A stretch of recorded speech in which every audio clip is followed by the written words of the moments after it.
भारताच्या बॅडमिंटन पंगडान 70 वर्सां पयलेच खेप थॉमस करंड बॅडमिंटन सर्त जिखून इतिहास घडयलो।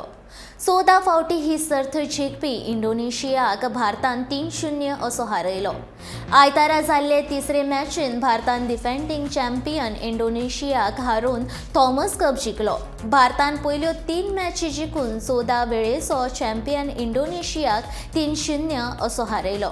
भारता खातीर दादल्यांच्या एकेत्रीत लक्ष्य सेन, दादल्यांच्या दुहेरींत सात्विक साईराज रंकी रेड्डी आनी चिराग शेट्टी तशेंच दादल्यांच्या एकेरीत किदंबी श्रीकांतान जैत मेळयले। प्रधानमंत्री नरेंद्र मोदी हांणी तांकां फोन करून परबीं दिली।